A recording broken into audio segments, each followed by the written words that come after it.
Why are you out here today? I'm out here today because I am just so fed up with the hypocrisy coming out of our own government.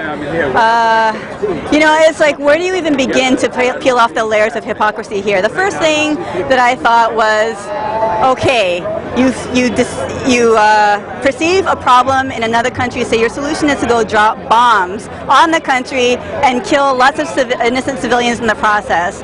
I'm here because I do not want any more war, regardless of the situation. Plus, politically, I don't think this is right. I wanted to deliver a message to my fellow Americans and to the United States government that we are sick and tired of war. We do not want to get involved in the war in Syria. We do not want another war based in the Middle East based on lies. We do not want another war because the only person who wins in war is ExxonMobil and the big corporations. The people always lose. We fight, we die, they win. They want war. They live on war and they make money on the war. I'm here against that. And I'm Iranian. I'm attacking on Syria. Next thing you know, he's going to attack on Iran. I want people to understand that we do not need a war in Syria. The war in Syria is a hoax. Just like the war in Iraq was a hoax under Bush, the war in Syria is a hoax under Obama.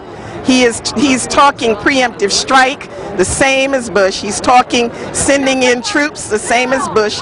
The difference is that once we start a war in Syria, it's not just a war with Syria.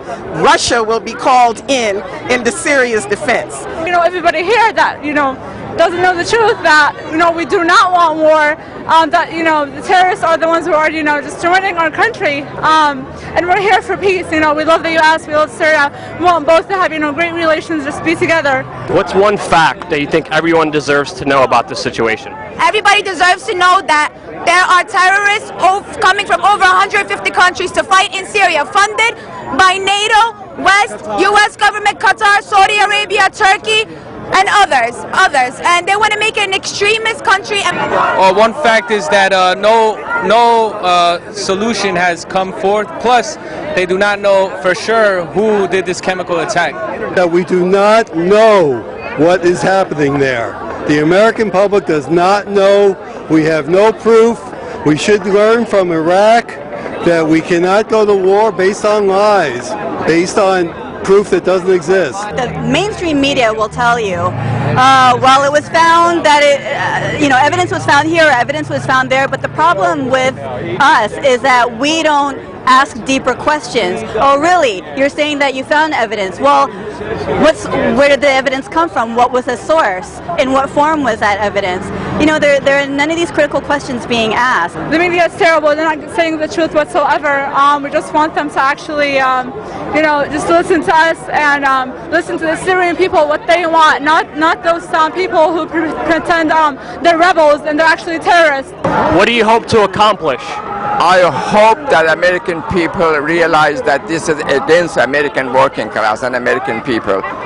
Unfortunately, the mass media here is with corporate America, so Americans don't know what's happening. If they knew, they would stop. Even now, I think the majority of Americans don't want any war. I hope to accomplish more awareness and to get more, anti-war activists out and, more awareness of the situation, because the bourgeois media is out telling all these lies. Assad did this to his own people. We need to go in there and save them. Well, we didn't save Iraq. We didn't save Libya. We only caused more destruction. We just hope to get our voices out to the U.S. media, to everybody. We hope that the U.S. would change their policy, think a little wiser. Not just wanting war. We already, us as American citizens have already had enough of wars. I hope that we come to our senses and back up a little bit and think about Iraq, think about Afghanistan, think about the thousands of American troops who are suffering at this very moment with PTSD, and they came back from Afghanistan and Iraq facing no jobs, no health care, facing homelessness. Have we not learned anything from our involvement in Iraq and Afghanistan, just to name two recent examples? It's ludicrous. Ultimately, I do not want any intervention anymore in the Middle East. All wars are lies, and I've been there firsthand to see it, and it's not good.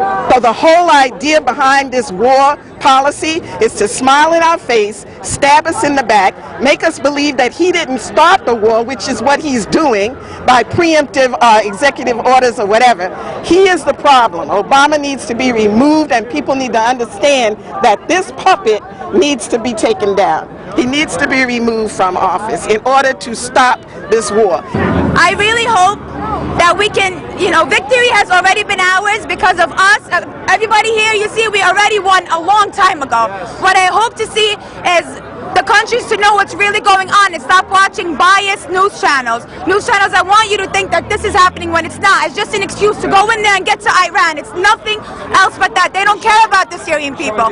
They show the other side of the story. This is the other side this is the real side of the story right here. Right here. And I wish to go back home to my country. That's what I really wish. Everything is going to be okay and I can go back home to my country and see my family.